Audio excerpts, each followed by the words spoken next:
mandritra ity herinandro ity indray no anarahantsika.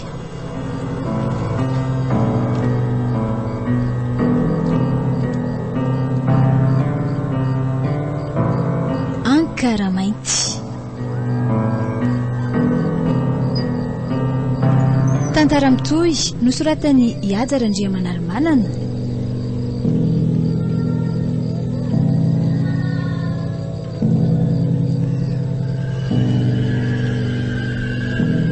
Novelomin'ny Antsandriamahefa, Priskara Kotoarmanana, Ihajarandria miaraka tamin'ny Romy Armanana.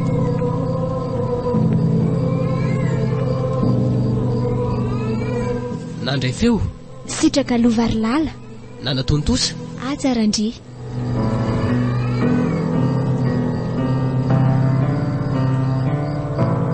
Andro faharoa.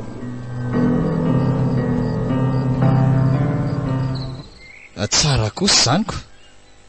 Tratran-dralanja ihany izany ny tanjona nirian'le rehefa hatramin'izay. Afaliana ngeo aho izany ry Luka. Zahara taitra mafy mihitsy nahita anazy niditra avy any nitondra ilay taratasy. Dia arabaina izany riva vadina profeseurako. Sady tsy profeseur fotsiny fa sady spesialista koa. Zany ay moa. Fa zao ngely Luka ny tena olako e. Anadahako ilahy dia tsy hanafenako fa misy inona ka? Tsy izany hoa fa misy an'izany fatina torony tsy maintsy andehanana izany hony amin'ny herinandro. Voatendry tsy maintsy manao an'io izy fa ilaina amin'ny fanampiana amin'ny asa rehetra efa nataony hono izany.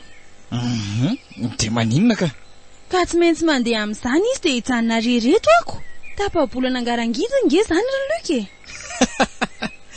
Ataoko ho lasa dala koa tia indri ka ho tezitra. Ndry? Fa inona ny mampalasa dalana amin'izany? Vadiko nge iny e. Karaha vadindrika. Dia tsy mahazo mihetsika eo akaikindry mihitsy izany na dia hiraka mpanaovy fanjakana azy ary. Sady tapa-bolana very bavy Ka izay angery Luka tsy mbola nisaraka fotoana ela ohatr'izany mihitsy hatramin'izay herintaona nivadiana izay e. Sady tsy tiako hiala eto akaiko izany mihitsy izy ka. Izay le mahavoa anareo ka. Asa ngeny ataony fa tsy zavatra hafa e. Ary zavatra mahasoa fa tsy hoe fandehanana mitsangatsangana akory. Fantatro ange izany e. Fa na izany aza tiako raha mba miaraka foana izay.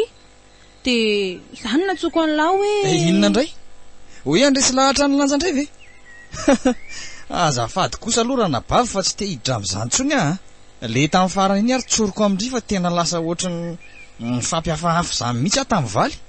Ka iny kosa nge zavatra hafa mihitsy e. Tia mba fiangaviana no ataoko amin'lahy. Ny tena marina tsy tiako izy andeha irery ihany. Dia ny anadahindry indray no ataondry sorona iangavy azy amin'ny asa rotam-piarondry. Eo moa lesy e. Mba hafahafa kokoa nge raha ilana no miteny aminy. Nareo mba samy lehilahy dia mahay mifampiresaka tsara. Izany moa ry Luka.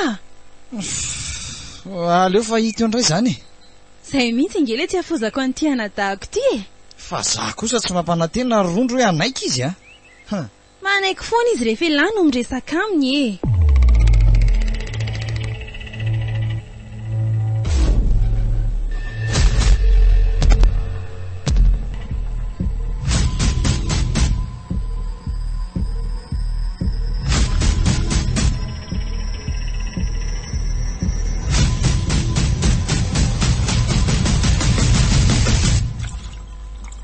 Tsy mety izany rondro ahoana